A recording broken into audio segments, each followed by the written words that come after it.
I solemnly swear that I will tell the truth, the whole truth, and nothing but the truth. So help me God. Hey everybody, Ron here from The Truth About Addiction. Today we have a very special guest from Ohio in the United States, Logan Bruce. Logan's a musician, a recovering addict, and a human being that I'm very interested to hear his story because, like always, I don't do a great deal of digging into people's past. I'd rather hear it from you because I want me to be feeling the same as what the audience feels when we're going through it. Mm-hmm. So welcome, Logan. Welcome to The Truth About Addiction, my friend. Thank you. Thanks for having me. So what's the Logan Bruce story, brother? The story. That's a good question. Let's see. So I actually have just recently started getting back into like telling my story in treatment centers and schools and stuff. So I'm starting to get the whole story thing down, as far as how to tell it. So we'll see. I mean, maybe this will not be as good, but it's been good before. Honestly, like without getting, too deep into it, anybody listening, anybody that's, if you've dealt with the addiction issues and whatnot, there was always just something that felt different. It wasn't, didn't grow up. I actually had a very good childhood, played sports, excelled at, like I was very good at baseball. But I was always like super shy. We were pretty shy growing up. Unless I was playing baseball. I didn't know I could sing or any of that. That wasn't even on the radar, but like always just kind of felt a little bit different. And I was actually telling the story last week. I never like put two and two together until very recently, but I didn't like for the most part my addiction started with drinking. Probably like a lot of people. Like when I was in high school, started drinking at parties and stuff. I realized when I drank, like I wasn't as shy anymore. So if there's any insecurities or anything there that I felt when I drank, they were gone. Um, it was just like there was a specific example, and I totally forgot about this until recently, but there was this girl that I liked, but I could never talk to her because I was too shy. Like she was one of the better softball players on her team. I was one of the better baseball players on my team. We had liked each other, but I couldn't talk to her because I was too shy. So then one day it clicked in my head. I asked her to hang out. It clicked in my head that if I drank before she came over, I wouldn't be shy. That's what I did. I won't say what happened after that, but everything, it was like it was a drink, like just perfect. Like everything that I thought was wrong with me was fixed right then and there. And then it clicked, like, dude, alcohol fixes like everything that you thought was wrong with you, all that negative stuff you tell yourself. Yeah. It fixes it like right then and there. So I just took it, and I was like 16 or 17 then. I just took that and ran with it and didn't look back for 10 years. Even like early on, I don't like, so for the most part, like drinking was the issue for a long time. I was smoking weed. I mean, I say that, but then I start to like count it off in my head. Like I was like, well, I was doing pills. I was smoking weed. I was doing like, so it wasn't just alcohol. It was just what I would tell myself. Yeah. Uh, it like so it got like in college, it got pretty out of control. Like I would drink all the time and take the ADD medication, Adderall and stuff. Like so that right there, it wasn't just drinking. I would take that stuff, which is pretty much like prescription meth. Yeah. And just it was like I never graduated college. Went for 3 years. I turned 21 right before my fourth year of college, and I was drinking every day at that point. I would wake up, go to the liquor store at 9 a.m. Um, I guess like to take a step back, I went to college on a baseball scholarship. And after 2 months of being at college, I quit because I was drinking too much and didn't want to play anymore because I was just like too messed up, too depressed. So then like if there was I always worried like there was like I think we have like characters or parts that we play in life. Like if there was Logan, the baseball player, that was one of the positive things that I had, like, latched myself onto. And then there was Logan, the partier, which at that point was, somehow something positive that I latched myself onto as well. So once the baseball player version of me went away, the only identity I had was the dude that gets blackout drunk, does stupid shit, and this like that was who I became. So I did that for 3 years. I turned 21, was drinking every day at this point. One day I was too hungover to go and get a drink or even like get any weed or anything that would help me. I was just too sick to do it. I had a alcohol withdrawal or I had a seizure from alcohol withdrawal. I broke my back during the seizure. Um, yeah, it was nuts. I don't. It was so like then you think that would be enough. Like a normal person would say like not everybody has seizures like 3 weeks after they turn 21 because they're drinking so much that their body like literally it was like 8:30 in the morning and my body like was like, dude, you haven't drank in 12 hours, and then I had a seizure because of it. Like a normal person would first off probably probably never get to that point. But then it was like for a month after that I was scared to drink. So I just smoked weed. I was like, it's not, I'll just smoke. I don't have a problem. I was scared to have another seizure. But even like like in the rooms or on some of your other shows, I'm sure like fear or anything like that, it's not really enough to stop you from doing, stuff like that. So it's kind of weird to think about. Even like literally having like I went from a collegiate athlete, if that's what you want to call it, to then 3 years later having a broken back because I had a seizure. So it's just like two in a very short span. Yeah, if there's any questions or anything, I've just it's like every time I go through it, it's like if you start thinking about your story, like going through some of it's like crazy to think about just some of like when you say it out loud, it's like, man, that sounds stupid, you know? Like somebody else's nightmare. Yeah. Yeah, that's true. It is true. Yeah. It's because then like thinking like my brother was in the room when I had the seizure, so he saw the whole thing. He's like what we would call like a normie. He doesn't suffer from addiction or anything like that, so he's just like watching his older brother have this stuff happen.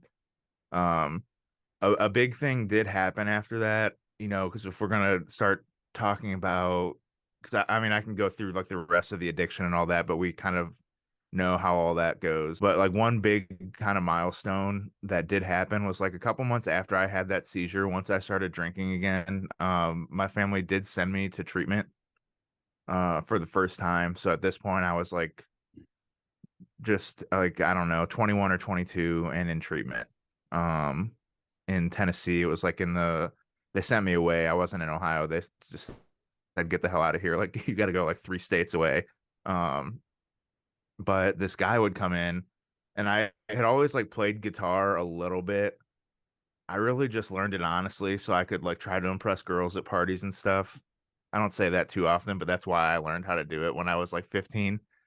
I think that's why if everybody was honest with themselves, Yeah. um, some selfish motives. But so I brought my guitar to this treatment center and I barely played it, but I was there for 90 days and every month this guy would come in.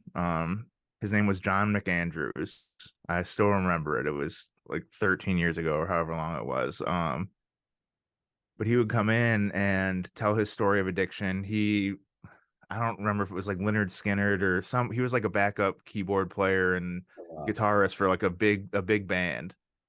Um, and he would tell his story and then play some songs that he wrote. And then at the end he would say, does anybody want to like come up here and play? Like to all of us who were there in treatment. And for the first 2 months, I didn't say anything. I had like one of my roommates there had accidentally like heard me singing, and then was like, "Dude, you're pretty good. Like, do you do this like professionally or anything?" And I was thinking, like, what are you talking? Like, no, I don't do this professionally. Nobody's ever heard me sing before unless I was hammered. Um, but then for some reason, like the last time that this guy came in while I was there, he said, does anyone want to come up here and play? And I have no idea why. I'd never played for anyone sober before, but I'd noticed that my hand was in the air. And again, like I was a really shy person. For some reason, I put my hand up. And then he called on me, and I was like, "Oh shit!" Like I didn't realize my hand was in the air until he called on me, and I'm like, "Oh my god, no! Now I have to go over here and then do this because 50 people just saw me raise my hand." So I walked up there and played a couple cover songs, and then for some reason I had started writing a song like a month before that, just kind of about my story and what I'd been through. And for some reason, I don't know how I was like strong enough to do it, but I told him that I wrote this song. It's the first song I ever wrote. And I wanted to play it for him. And I started playing it. And by the time I was done, like half the people in the room were crying. And at first I was thinking like, "Oh, like, this must have been horrible. Like these people, like they must have hated the song. Like they couldn't stand all 3 minutes of it. Half these people are crying. It had to have been horrible." Uh, but they were actually like everyone coming up to me afterwards. Even the guy himself was like crying, and it was like then that the idea came that it wasn't like now that I was done playing baseball, like the idea for the first time that there was something other than drinking that would like that I could have an impact or like be somebody with somebody outside of drinking or drugs. Um, so that was kind of a huge thing. I didn't get sober right after that. Like that's the other thing when I go into treatment centers, like it's like there's I had to get to rock bottom. I know it's like a cliche. I hadn't hit rock bottom yet. Like just because I thought I had found music did not mean that I was like music did not cure me from doing drugs. Mhm. It did not cure me from wanting to drink. My addiction actually got way worse to where like 5 years later, I was shooting heroin in a car, pretty much homeless in Florida. Like I had that's where it went was like from drinking and all that stuff just to then. And when I would first go to treatment and be telling my story, people would then start telling their stories, and they were talking about like smoking crack and doing heroin and all this stuff. And I was like, holy crap, like it made me feel like I'm like, you guys need to be here for sure. Yeah. Uh, like it was just something I never thought that I would do, but it's true. I don't know, like if you're in your experience, if it was for you, but it gets worse every single time. If I was to start drinking today, I would, I'd be doing heroin probably within the next week or two. Yeah. And who knows what, I mean, everybody knows what would happen after that, probably. Like eventually it doesn't work. Yeah. 100%. 100%. Yeah. So, um, pretty much like, yeah, if we speed up to kind of how I got to that point. So I do tell the story that right before I got sober this last time, I celebrated 6 years in October, October 11th of last year, I guess. Thank you. Cool. Um, I had met a girl in treatment before. We got engaged. Uh, I was sober. I was like 4 months sober. Anyone listening, you can do what you want. From my experience, do not get engaged at 3 or 4 months sober to somebody who has also 3 or 4 months sober that you met in that same treatment center. Mhm. Again, you're free to do what you want. In my experience, I would say Yeah. do not do that. Yeah. you know, um, I did it. did you? Yeah. Well, I mean, did it work? No. Oh yeah, okay. I got 40-year-old twin daughters from it, but yeah, no. There you go. Well, something positive came from, and Yeah. actually something positive came from mine too, in a roundabout way. Um, that's how I started doing heroin. That was like this her drug of choice. She had overdosed in front of me. We moved out of treatment after like again like 4 or 5 months at this point. Got an apartment together. And then I started drinking first. It wasn't her. I started drinking first, and then so she started getting high. She actually had overdosed in front of me, but didn't like from being in rehabs, I knew to like put her in a cold shower and all that stuff. So she ended up being okay. And then in my messed up head at this point, 0 days sober, but was thinking like, well, if I start doing some of it with her, then she won't do all of it, and this won't happen again. And this is again one of those other things. When I say it out loud, it's like, man, that sounds so dumb. Uh, but it made sense then. Yeah. At the time, it made perfect sense. But yeah, long story short, didn't end up working out. I sold, like, she left. I sold everything that I owned except for my car and one of my guitars. Um, and I was sitting outside of a pawn shop in Florida with my guitar, getting ready to pawn it, and pretty much telling myself that, because I ended up, again, I started getting addicted to dope, and that ended up being like a month, 2 months that I was doing it. No idea what I was doing. But pretty much was sitting outside of this pawn shop, uh, with my guitar, thinking back, because I had started to play music for people, because I'd been to treatment like 7 or 8 times at this point. Thinking back on all the people that said my music was helping them and all that other stuff, and like, well, why wasn't it helping me? And all this, and I pretty much was sitting there with my guitar, like, if I sell this, like, I know I'm gonna go get high, and I'm okay if I don't make it back. Yeah. Um, that was where I was at. So I ended up somehow, like, just I ended up checking myself into treatment. I didn't sell the guitar because I just, again, was like, I'll try once more. Because I want to try to record a song. That was my big thing, is I wanted to record one song, like, professionally in a studio and release it. And I was like, I'll record one song, and then whatever happens after that happens. And I've been sober since. So Yeah. again, it's been like 6 years, and I have 20 something songs out now. Uh, so it's, yeah, I don't, it's crazy to think about, but, again, like, music itself didn't save me. Like, it wasn't like I found out that I could sing well and then my desire to drink and drug was gone. That's not how it worked. Like, I literally, like I said, I'd been in rehab 7 or 8 times. But at some point it just, and the sad thing is some people don't get the chance to get there. Like, I'm sure you know plenty of people that have passed away, from addiction and alcoholism.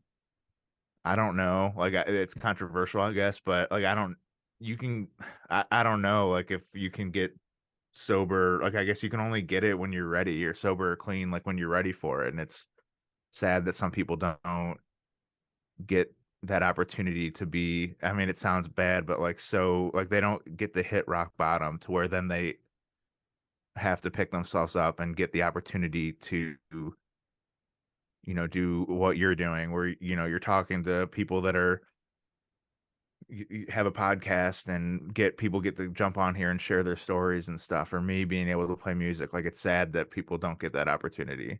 Um, it's very sad. Yeah, man. Uh, We're the lucky ones. yeah, that, I mean, yeah, it's like, there's no, I've asked myself that sometimes. Like, I know there were a couple other kids that I went to treatment with that they were also good at singing. They were better at guitar than I am. And they ended up passing away. And it was like they had the same exact story to tell that I do. Yeah. And they were 23-year-old kids, 24-year-olds, and they just didn't have the opportunity. So yeah, it's really sad. Yeah. It's I remember going through a stage where I questioned the same stuff. It was like, how come I got clean, and all these Mhm. people that were nowhere near as bad, that bad syndrome. Yeah. First, you think it's a moral deficiency, not a disease, Yep. and my life story was pretty bad. I was a bad guy. My last relapse was in 1985, and I was using with a girl. I call them hostages, not Yeah. girlfriends. It was a hostage. I had a That's, hostage. She came yeah. from a really wealthy family. She was rebelling against her wealthy family. She come in, I'm homeless on the streets, doing rip-offs on a daily basis to get by, because I'm full-blown heroin addict. Hmm. And this one weekend, I had another girlfriend who just come out of jail. And I wanted to go and spend the weekend with her. So I told the other one, I'll see you on Monday. And I sent her on her way. She was 19 or 21. I can't remember. It's a long time ago now. And I came back to her mum's house on the Monday and knocked on the door, is so-and-so there? And the mother's crying, get out. What's wrong? She'd OD'd that weekend while I'd been gone. Wow. She died. And I'm there thinking, what the hell's going on? How come she passes away? She's done nothing. She's harmed nobody. I've been in and out of prisons and I'm this horrible, in my eyes, this horrible monster. And this young girl passes away, and over the years that I've been clean, a little bit of time. I was 37 yesterday. And, Congratulations. yeah, thank you, mate. And I'm like, my higher power just believed that he could use me. My higher power believed that he could use me to carry the message.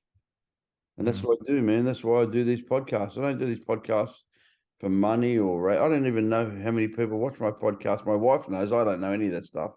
Yeah. I just do the podcast, man. People say, you don't take sponsorship. I said, no, I don't do that stuff. I've never done that stuff. I've never taken ads. I've never taken sponsorship. It costs me money to run my podcast.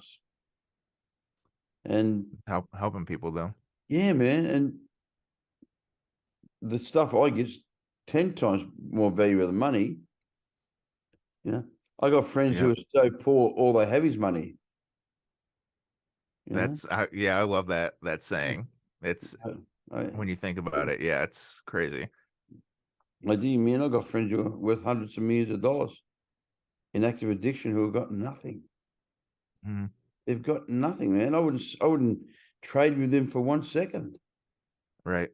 The gift of recovery has been, and they call it a gift, but Jesus, bloody hard work. Yeah. Right. Yeah. So gift that you got to work for it every day. Yeah. I say all the time, it's hard work, but I've never been paid so well. Yeah. I've always been honest about the music thing. Like there is some sort of, I would like my music to do well. I'd like a lot of people to listen to it. So there are like some, I guess, selfish motives behind it, but that I didn't think about it until again recently. Like I've started going back into treatment centers and stuff, and that and it's stupid stuff, but I've had a couple Facebook posts go viral with my music. I have a decent amount of followers on there. It's almost like kind of the money thing that you're saying. It's just like it's cool. It makes like you can, get little bumps of like boost your ego up for a little bit every now and then.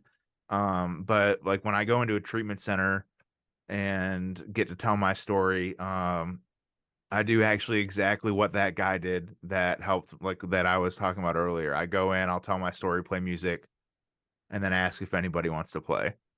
Yeah, And the couple times that somebody's gone up and played that and it's weird. It's always kind of the same thing where a therapist will come up to me afterwards, and this is not anything I'm doing. It's something bigger. But they'll come up to me afterwards and say that kid has not talked once in any of the one-on-one therapies we've had. Yeah. He sleeps through the morning meeting, meditations, and all the stuff they do in treatment now. That's the first time that he's ever opened up. Yeah. And that feeling right there, again, it's not me. It's not my song is not out there changing lives or anything. There's something bigger at work there. But to hear that like you said, that's the biggest paycheck that I could get for anything. Just to, see people like early on in recovery, like it feels so empty. If someone was, when I had a month of recovery and someone was telling me they had 6 months, I didn't think I would ever get there. Yeah. Or someone said they had 3 years and I'm like, all right, can you just shut the hell up? I'm not gonna like 3 years is so like I don't it's so far away, and the one day at a time thing and all of that, but it's so like all of the cliches and everything there, the sayings and just one day at a time, like it's all true. And that's like something that I've come to notice over the last 5 or 6 years, however long it's been, is like it literally is all true. And everything that I bought a new car, and I have a couple nicer all the guitars that I pawned, they were shitty guitars. I have nicer guitars now. It's like uh just it, and I wish that it would like there was a way to get the point across, and just tell people like just please hang on. Like if you're a few days in and don't think that you can make it, like you can. You made it, and it sound like if your story was a pretty rough one, everybody's story is rough in a way. And if you're sitting here doing this, if I'm sitting here doing this, that's what I hope that anybody that listens or anybody that we talk to in meetings, treatment centers, picks up, is that if I can do it, if you can do it, anybody can do it. Yeah. And there's a purpose out there. It doesn't need to be music or anything. Like there's something that I think like my thing that when I talk is everybody in the room is good at something. Like there's Yeah. something that makes them happy. It's not always like outside of drugs and alcohol. Like there's something that makes them happy. There's something that they're good at. And that's what helped save me, was finding what that was and Yeah. just 100%. going after it. Yeah, man. Oh, I lived in Florida for a while. So, I have a daughter who's 28 years of age, half American, half Australian. And we lived in Florida. I lived in LA, and then I got arrested in 2002 and went back to prison. Now I can't get back into America, and I'm a little bit heartbroken about it because I lived over there for 20 years on and off. I have Yeah. some really good friends in the States, and I've been reaching out to people in the States to come on do the podcast with me. I got another person coming on today, a lady friend of mine. Her name's Michelle. She's 47 years sober in NA, Wow. not in AA, in NA. I did a Right. lady, I did a lady the other day out of Florida. Her name's Karen Casey. She wrote this little book here called Each Day a New Beginning. She's a lady that in AA that. Oh, dude, I know that book. Yeah. Well, Karen That's Casey wrote that book. I did a yeah. podcast with her. She's 83 years of age, and she's Wow. 53 years sober. Man, this is miracle stuff. This, as you said before, there's something greater than us that is slowly restoring the suffering alcoholic addict back to sanity. There's something greater than us. There's a power. Yeah. I'm a career criminal. I was born into a gangster family, and I was a gangster. Blah blah blah. It was quite boring. Actually, I find my life really boring. I was gonna say that doesn't sound boring at all. Yeah. Yeah. I tell people about my life, and they're like, "Wow, are you serious?" I'm in prison at 17 years of age. I'm talking about a man's maximum security prison, charged with 5 attempted murders, shootout with the cops. Like all this, something you watch out of a movie. That's very boring stuff. Yeah. Yeah. And to me, it was boring. To me, it was like, it was normal. Right. To me, it was normal. But what happened to me was I got the thing that you got, the therapeutic value of one addict helping another is without parallel. Mm-hmm. All of a sudden, I had this guy come to visit me in prison because a buddy of mine had gone to rehab. And he writes me a letter and says, "Man, if you put half as much effort into getting clean as you do to scoring, you can get clean, And I'm in prison again. I'm an escapee from prison because I escaped from prison. So I'm in a maximum security prison. I'm locked down. And but he's quite clever. He starts getting these chicks to write to me. And straight away it's like pussy. Yeah. I'm going to rehab, Right. Yeah. So I write a letter to the rehab like, "Oh yeah, I really want to get clean, I didn't even know what clean meant. I was Whatever so it ignorant. takes. Yeah. Yeah, I was so ignorant. This is a true story. I was so ignorant that after I had my first visit from the guy from the rehab, I went back and I said, "He's good, that guy. He's an undercover cop." The guy's like, "What?" I said, "He knew everything about me. He knew the way I felt. He knew the way I thought." I said, "He's really good, this one. Yep. He knows everything about me, this dude. He's really done his homework." Yeah. It got even sadder. Then I went up to a whole bunch of guys and said, "Any of you guys here junkies?" I said, "Because I need to know what a junkie is so I can pretend that I'm a junkie so I can get bonded to go to this Yeah. rehab so I can run away." Because I was only going there to run away. because I couldn't get over Mhm. the wall. I was going to get through the wall. That makes That, sense. that was Yeah. in that was in 1981, and I got bonded to that rehab. And I met that girl, and I call them Right. roadhouse romances. You Yeah. know, Yeah, that's about right. yeah. It's We used heroin together, and blah blah blah. But I got beautiful, and one of my daughters, the twin daughters, she runs a drug and alcohol detoxification unit. She's a nurse. oh, really? She's 16 years clean. Wow. And so this ripple effect of our recovery helps so many people. Hmm. The ripple effect of our disease, of our active addiction, harms so many people. So we've been given Yeah. an incredible amount of power. For guys that were powerless, unmanageability, had no hope and no faith, all of a sudden, from a simple 12-step program, that's how I got clean, through a 12-step program. Mhm. And then I've added more strings to my bow over the years, because I've been doing this now for 42 years. So I've done a lot of soul searching, a lot of research, and tried anything that was to do with it. I traveled around the world. I went to India, to the ashrams, Yeah. and did the tantric meditation, and we did tantric sex. So that was the best part of it, because Yeah. I got you it. got Yeah, to we gotta make go out there. I gotta chicks go from there. all around the world, Hmm. and it always came back to in 2002 when I got arrested, 16 years clean, and went back to prison and got sentenced to 18 years. Wow. 18 years sentence in 2004. I got sentenced to 18 years with an 8-year minimum non-parole period. And I'd been clean for 16 years at that stage. And I'd grown up in prisons. And I thought, wow, and when I went back there, prisons are just really, really full of drug use now. You Yeah. got the Suboxone, and you get that over there, Suboxone and the buprenorphine, the synthetic fucking crap. I mean, it's the same shit. There's the pharmacy companies make it.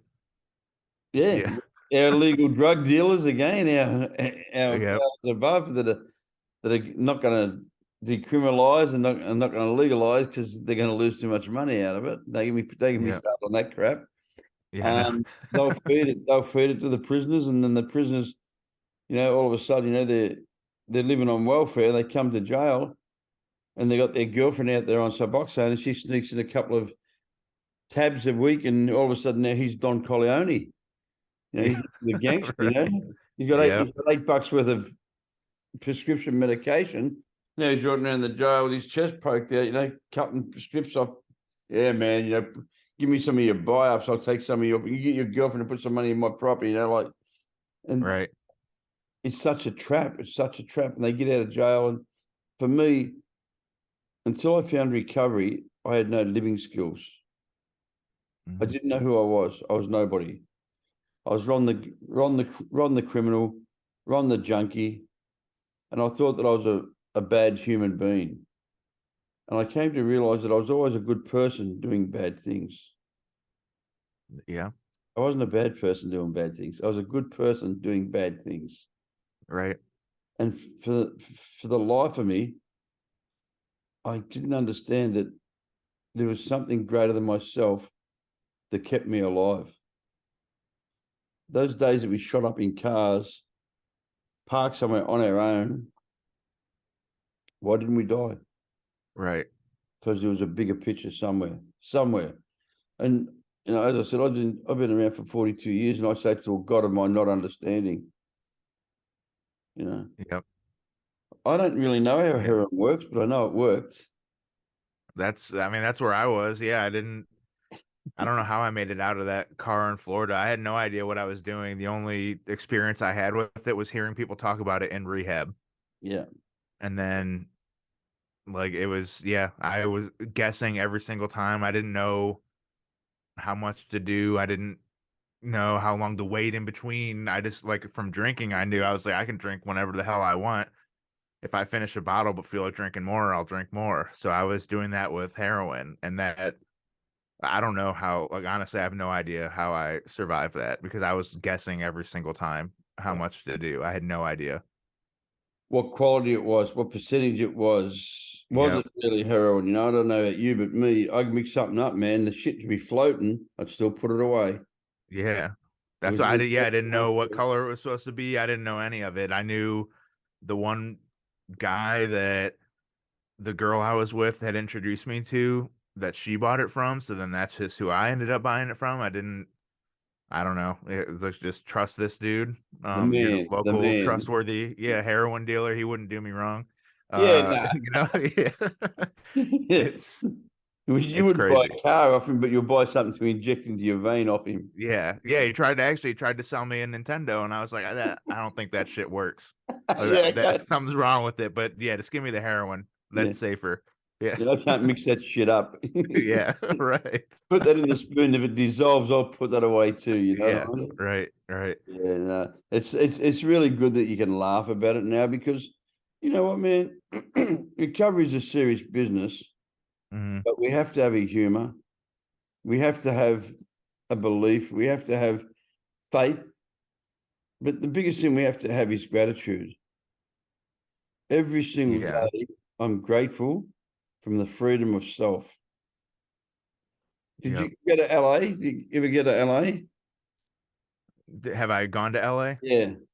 I've been there before. Actually, quick story that so I used to when I first got sober, I used to tell everyone that I wanted to do a show with Ed Sheeran, who is like one of my favorite. I used to get drunk and high to his music. So then when I got sober, I was like, I don't know why it was that and then like Tupac. So they're like two different Yeah. genres, but I was like, I'm gonna get sober. I'm gonna prove everybody wrong. When really it was like for me, I'm gonna do a show with Ed Sheeran. There's another artist, Machine Gun Kelly, who's from Cleveland, Ohio. Yeah. He's very popular. He lives in LA now, and I was telling everybody I'm gonna do a show with Machine Gun Kelly one day. And everyone was like, "Dude, shut the fuck up!" Like, no, you're please just shut up. No, you're not. Like, you have 3 days sober. You're on Suboxone. Nobody like what are you? Uh, but recently, one of his producers, Machine Gun Kelly's producers, reached out to me. In some weird way, I'm working with the same guy that he recorded a lot of his early stuff with. And I recorded a song with a guy that won a Grammy Award with Ed Sheeran. So it's like one of those, if you call it like higher power God moments. I haven't done the concert with those two guys yet. But Yeah. actually I'm supposed to go, like I've been asked to go to LA, I guess was the whole point of the story, to work with these the one producer that, again, it was just like, yeah, I'm not playing a show with the artist, but it's just like a different plan. I'm working with the same guy that helped them get to where they were. Yeah. Yeah. Um, Beautiful. I so like the word it's, yet, but yet you're eligible too. yeah, I love yeah, it. Yet, you know, I used to use it the yeah, other way around. You know, you've been to prison? No, not yet. yeah, You know, that's true. Yeah. I mean, I've never been to prison, not yet, but if I you go back down the continue to other use path, I'd be lucky to get to prison, actually, if I went down the jars, other path. institutions, and death. Yeah. You know, that's so cool.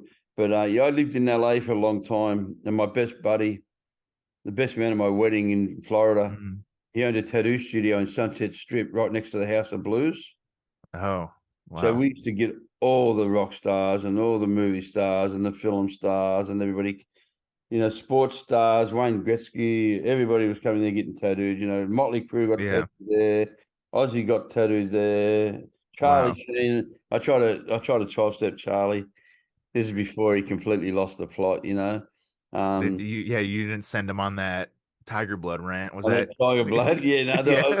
mine was in '95. Mine was long Yeah. before it was just Yeah. it was still a bit manageable. You know, he was only drinking about 4 pints of spirits a day and dropping quaaludes Yeah. and snorting a little bit of cocaine. You know, like you're still very Ta manageable. take Taking it easy. Yeah. Yeah, just cruising. You know. Yeah. But yeah, he used to tease me and say, "What are you going to do? Take one of them fucking AA meetings?" And I say, "It wouldn't hurt you. Have a look at you. You got fucking nothing, Right. you know." Yeah.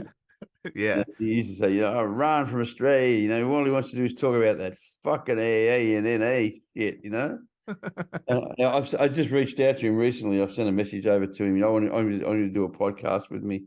And the Yeah. reason I wanted him to do a podcast with me is because I was there at the beginning of his, I was planting seeds with him in 1995.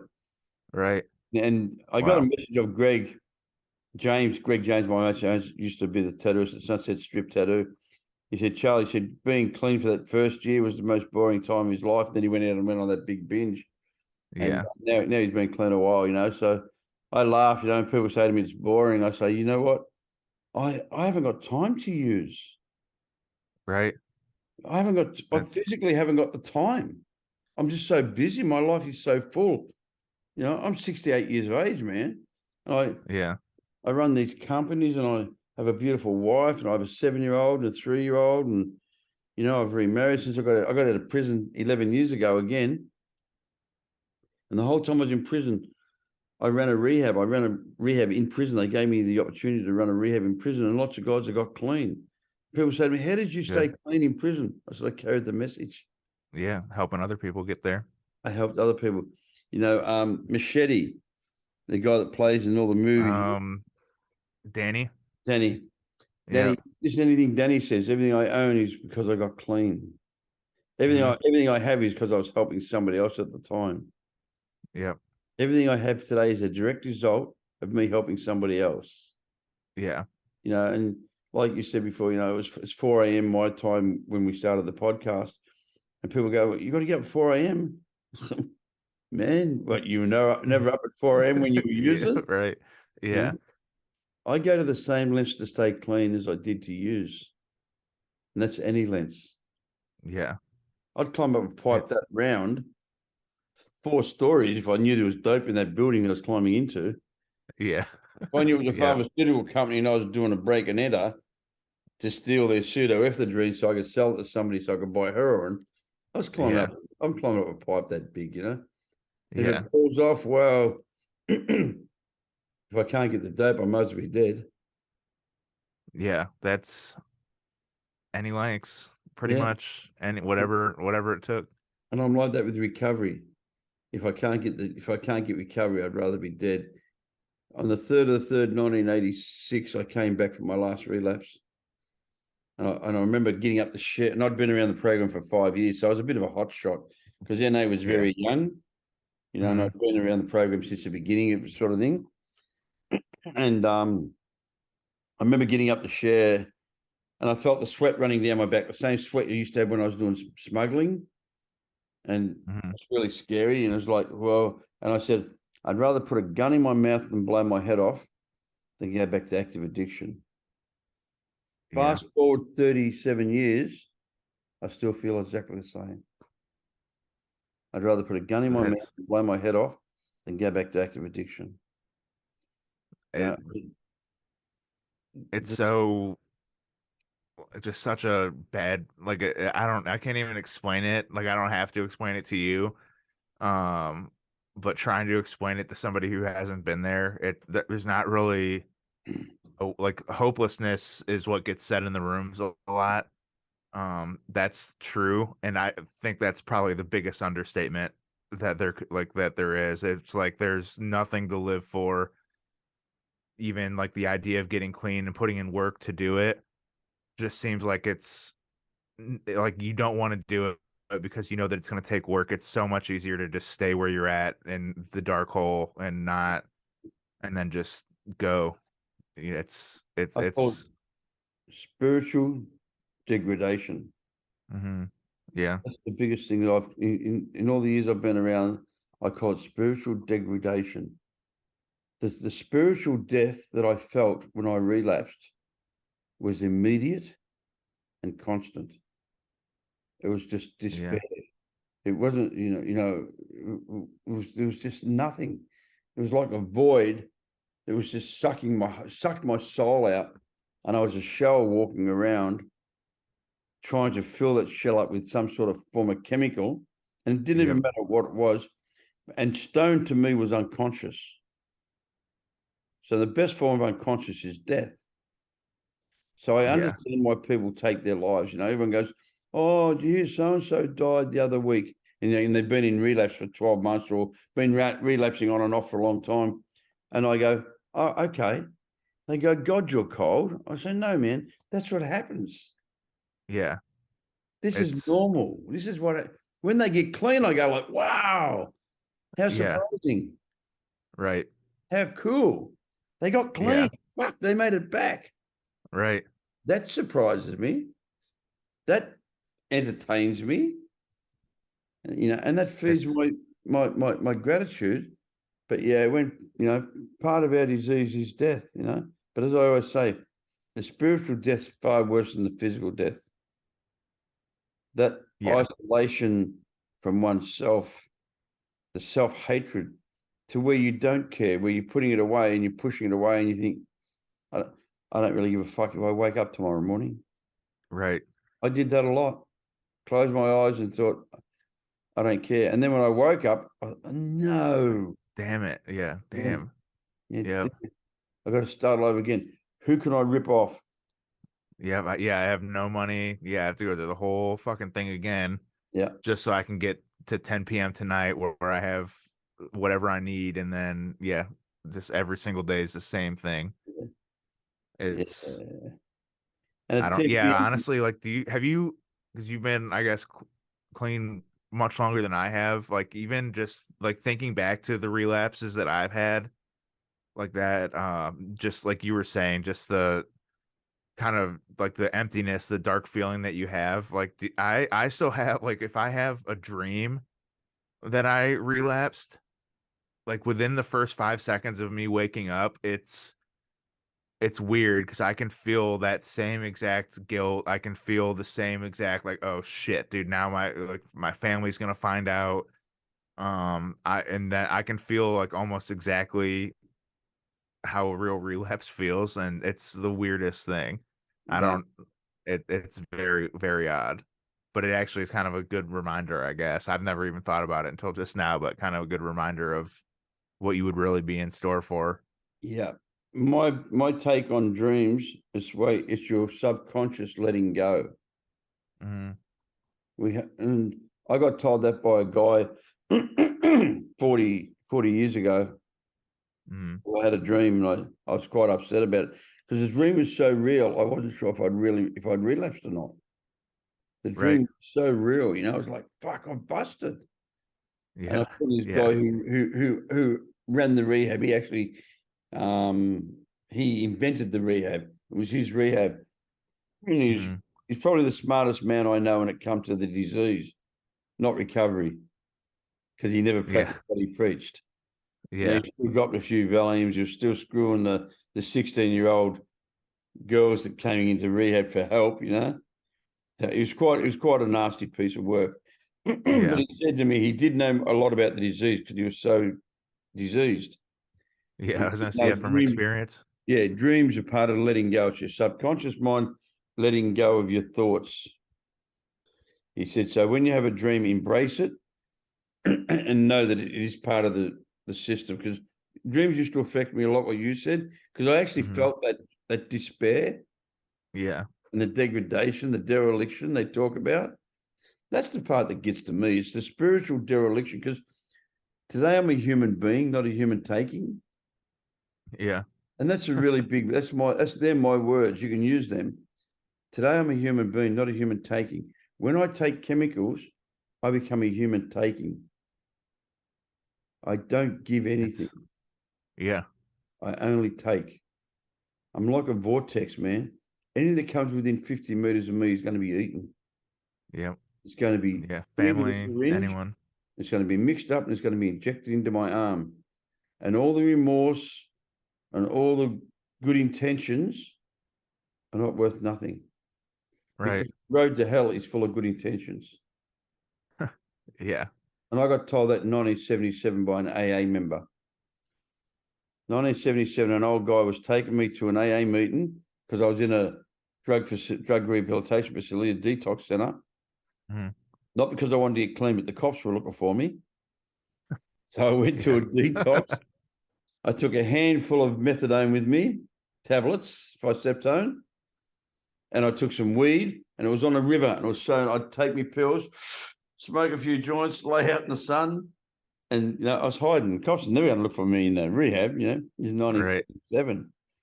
I'd only been shooting heroin for 4 years before I got my first detox. Wow. That's how quickly my rock bottom came. Mm-hmm. In that first 4 years of me using, I was in prison most of it too. And those days, there was no drugs in prison. There was very little drugs in prison when I went to prison. Because, you know, like gangsters, they were criminals. And the drugs came into the system in the very mid-70s. The drugs started becoming a big deal in prison. In the 80s, it started okay, a little bit in the 90s, 2000. Now it's everyone there's a drug-related crime. It's all drugs. Yeah. It's all drug. Yeah. Drug dealers, drug smugglers, drug users, you know, blah, blah, blah, blah, blah, blah, blah, drug manufacturers. Now they call themselves, you know, chemists. You know, they've got some tin pot sitting in a hotel room taking some shit out of the pseudoephedrine tablets, and they call themselves chemists. I'm a cook. Couldn't cook a fucking cheese sandwich. You know what I mean? Right. The world's changed, man. You know, like, I'm a cook. You know, we used to have a joke where when I was in prison this time, you know, guys would come. We've got a particular area, it's a bit like Tampa, I guess. You know, you know, Florida. You know, these guys come in, they go, "Yeah, I'm from Gympie. You know, I'm a speed cook. They've all got the same ponytail, and I'm a karate expert, and I'm a speed cook from fucking Gympie, you know." And we used to laugh, you know. They'd come in there, they'd get beat up in the first couple of days, you know, and they sit in the corner and be really quiet. But the first couple of days, they're walking around like a rooster, you know. And the next day, there's someone's feather duster, you know. So, you know, so yeah, man. This recovery journey is just beginning, man. It's honestly so beautiful. You have so much more that you are going to learn about yourself. I'm not saying this to be egotistical. No. A lady said to me, her name was Sydney, from Los Angeles. When I came back from my relapse, she said, "Ron, you're a newcomer for the first 10 years. Enjoy it." And I was like, what? That's my ego doesn't want to hear that. Yeah. Because I'd already been around the fellowship for about 6 years. You know what I mean? I'd relapsed and I was back about a year. And she came over as a guest speaker from Los Angeles, her and her husband, Bob. And she said to me, "Ron, you're a newcomer for about the first 10 years. I thought, what an egotistical thing to say. Yeah. And I'd missed the point. She was telling me to enjoy myself and make my mistakes. Yeah. Because after 10 years, the excuses are going. Yeah. I got 4 more years then of making mistakes. Yeah. So, you know, but it was so nice. And, you know, you hear people say, you know, and I've heard it my whole recovery, it gets better. Well, at 37 years and 2 days, it's still getting better. Good. Good. That's good. Yeah. No dope got better. Everything stopped working. This program has never stopped working, but I've never stopped working the program. Yeah. That's the reality. It's big here in Ohio. That's where Bill W. From AA and all that. So that's, I think, that first meeting place is like 45 minutes from where I'm at. So it's very like old school AA around here, which is, you know, is good. Kind of hasn't changed much, but yeah, the world's changing, but the program hasn't. Yeah, which is telling. And this social media stuff, we can reach more people because we went through the dilemma because of the traditions, you know, and we should keep our anonymity. So, you know, at press, media, and all that. Well, that was written in the 30s for AA. You know? It's 2023, man. We need to reach more people. We need to carry this message. And I love the idea that you're doing in your song. I write. I'm a writer, you know, and I've been writing because, you know, you spend so much time in prison, you write. Yeah, that's true. The only you can do in prison is write, you know, and it's the only place you can express your emotions. You know, you can't walk out into a yard and go, "Oh, I'm feeling a little bit insecure today." Some guy will say, "You're right, son. Yeah, you'll be right." I'll help you with your insecurity. I'm your new boyfriend. You know? That doesn't work. So the only way you could express yourself was to write. And I found I was very good at writing. And guys would pay me tobacco to write love letters to their girlfriends and write poems and stuff like that. So I was really into writing, you know. And I've written a book. It's getting published this year. I've written a book of my life story, man. It's pretty cool. It's pretty hectic. It's only up to 2020. It finishes at 2002 when I get arrested. Now I've got to write a second book. I wrote that while I was in prison, that book, and it's being rewritten now and getting ready for publication. And I'm not writing it with the intention of making money. I mean, I'm writing it because it's a story that needs to be heard. Mm-hmm. Because I was a career criminal. My father was a gangster. My uncles were gangsters. We grew up in that world where you're actually in that world. I'm not some walking down the street holding a gun like that. I didn't shoot up your house. I didn't shoot your house. Your house can't shoot back. Yeah. As I said, by the time I'm 17, I'm charged with 5 attempted murders, and I'm in man's maximum security prison. And I don't say that to boast. I only say that because that's my story. And I can't tell my story without telling the truth. That's why my company's called The Truth About Addiction. Mm-hmm. Because the truth of the matter is, I suffer with a disease that there's no known cure. However, it can be arrested on a daily basis. That was the only thing I understood when I got clean, arrested. All the other words I didn't. All the other words I didn't understand what they were talking about, man. But I remember when I'd be arrested, the madness would stop, and I think, thank God. That's sad. Something to keep you away from yourself. Yeah, man, that's sad. And people used to say to me, what scares you? I'd say my disease of addiction and myself. That was the only thing that scared me. Nothing scared me because I didn't care if I lived or died. Right. I had no self-worth. And now today, the only thing that scares me is myself, because I understand that the disease of addiction has got nothing to do with drugs. I have a thinking problem, not a drinking problem. Yep. And I always, because I treat people for addictions, and I say you have a heart of gold and a head of spaghetti, and we have to sort the spaghetti out because it's all tied up in knots. Yep. Because you've been running your fingers through it for years trying to sort it out, and it just keeps making the knot tighter. And my job is to unravel that. Like on my business card it says transformation consultant, not drug counselor, not anything else. Right. I've got to transform your thinking. Right. And because we have computers now, people understand when you tell them, we've got to get some of that shit out because you've only got so many megabytes of memory. So we have to get some of that crap out so we can get some new crap in. So you know what I mean? So now that's what we do with 12 steppies. That 12 steps getting the crap out. And then we start getting faith so we can get some new crap in, which is faith, hope, love, understanding, compassion, empathy, respect, honesty. I run my company on 8 demands. It's openness, acceptance, reliability, congruence, thoroughness, consistency, respect, and honesty. And that's what I run I make everybody learn what those 8 words mean. Then I teach them how to put them in their lives. And then I teach them that's how you work the 12 steps. You're working with open-mindedness, you're working with acceptance, you're working with reliability, you're working with congruence, you're working with thoroughness, you're working them with consistency, you work them with respect, and you work them with honesty. And if you can do those 8 demands into your steps, you have an incredible program. Then you take them 8 demands and put them into your life, you have an incredible program. You put them 8 demands into your music, you have an incredible set of music because you work with pure. I'm a jeweler. I own a jewelry company all my life. I was a jewelry thief. So, of course, when I get clean, I open a jewelry company. You got to do what you know.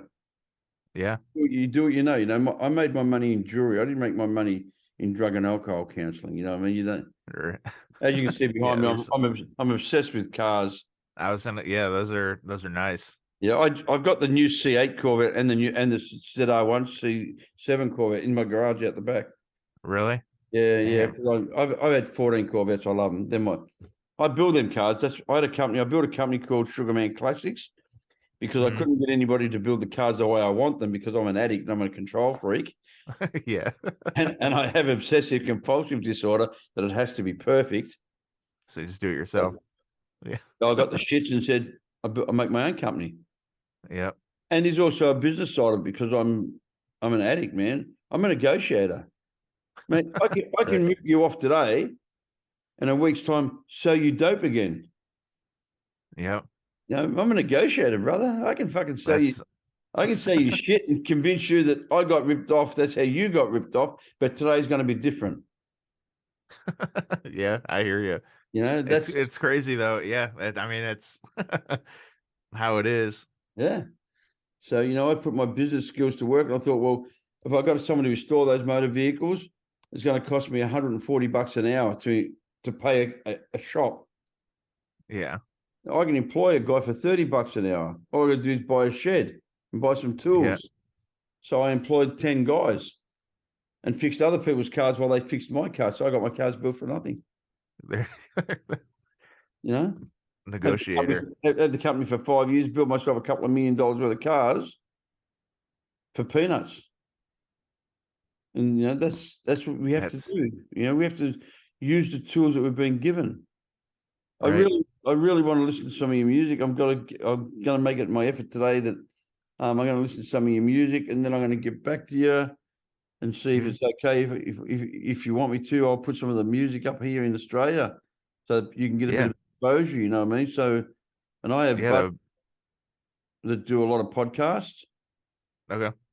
Yeah. I mean, yeah, anything. Again, yeah, thanks for having me on. I have some new music coming out. There's a bunch on YouTube, Spotify, Apple Music, whatever you use. But yeah, if you want to spread the word down there, that would I'm going to spread the word, man, because we only keep what we have by giving it away, and we help each other. Yeah. That's what we do. You know, that's what we do, man. I don't care what anyone says. This podcast is about helping the addict who still suffers. That's you and me. I'm still a newcomer, so you got to help me out. Pass around the bowl, bro. Yeah, right. But man, look, if you know, I hope this is the beginning of a relationship. Definitely. You know, I have a lot of friends in America, and it really does hurt my heart that the government's decided that I'm the same guy that lived there for 20 years. I never got into one bit of trouble there, you know. I've had one conviction in 40 years. Yeah, hey, you know, it was a big deal. It was, you know, conspiracy to import fucking a large, more than personal use of cocaine in Australia. And we've all been there before. Yeah, you know. Yeah. And you know, there's more to the story than just, you know, oh, okay, I woke up this morning, I thought I'm going to bring some cocaine into Australia. You know, there's a whole story that goes with it. But it's irrelevant. It's not relevant to the world. It's relevant to me, but it's not relevant to the world.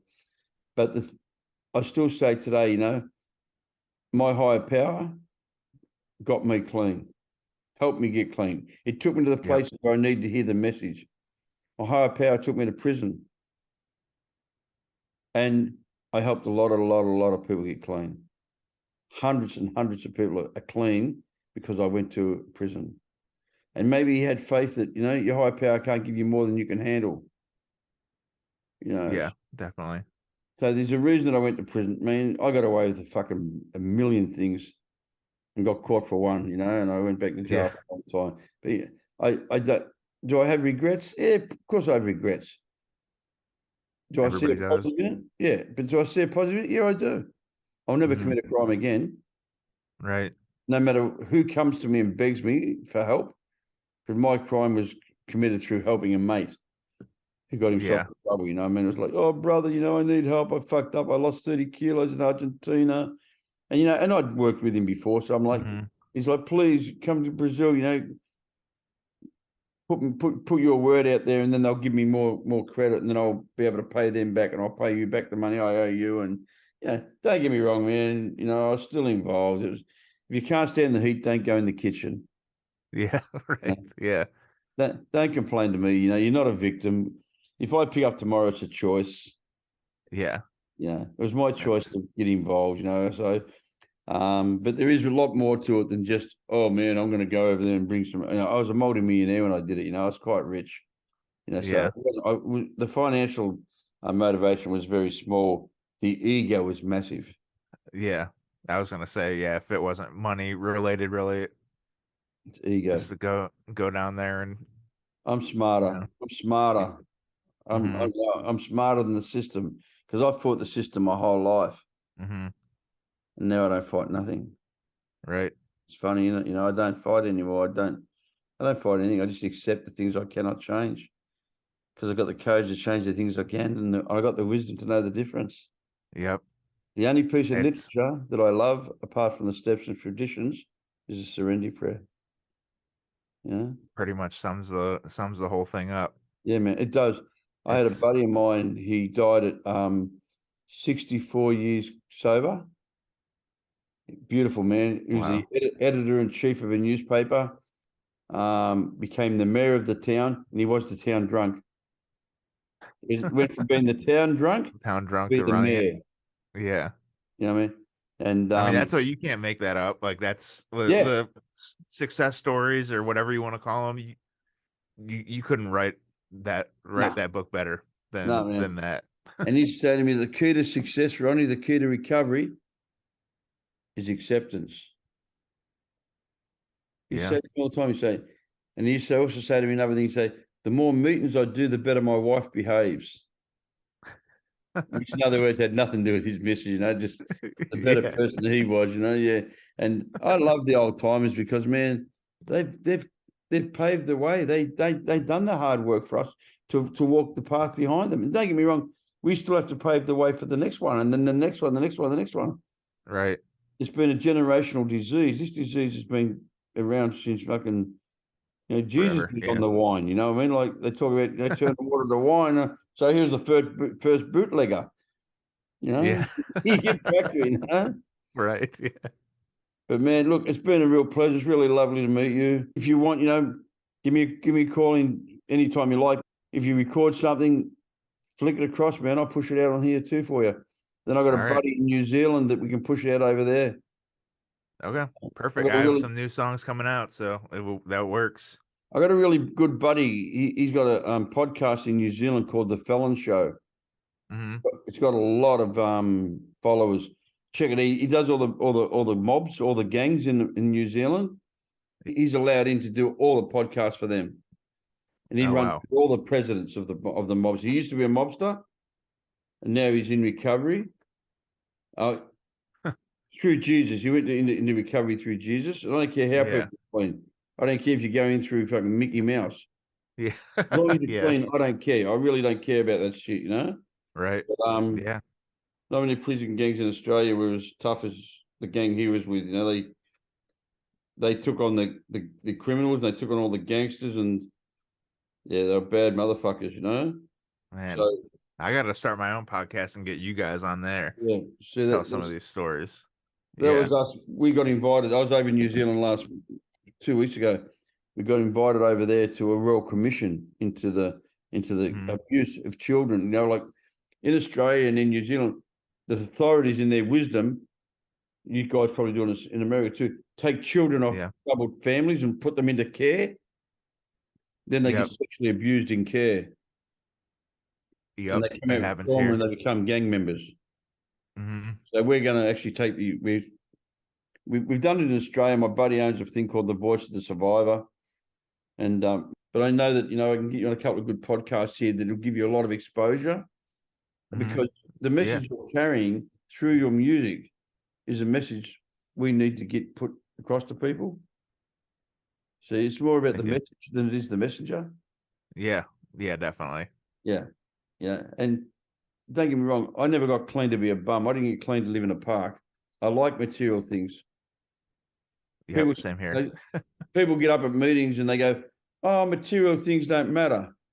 If I share after them, I say, give me your address. I'll be around there tomorrow with a truck and I'll take anything you don't want. I'd rather have a Corvette than not have a Corvette. Yeah, exactly. Right. I never got clean to be a bum, man. I was a bum when I was using. Right. Yep. But material things don't change the way I feel like they, material things, they're an accessory after the fact. The fact is that I'm in recovery. The fact is I'm a really grateful human being. The fact is that I have this incredible lifestyle all because I gave up one thing. Right. It's worth My it. will. Yeah. If anybody listening, that take anything else, but it's worth it. Yeah. People say, what did you give up? I said, self-will. Yeah. That's what I gave up. And then all the stuff that you wanted, because of that, all the stuff that you wanted actually started happening. It doesn't make sense, but that's how it works. Exactly. That does how it works, man.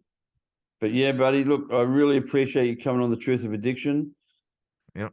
I'm sure that this is only the beginning, and namaste. Thank you very much, my friend. All right. Thanks for. I solemnly swear that I will tell the truth, the whole truth, and nothing but the truth. So help me God.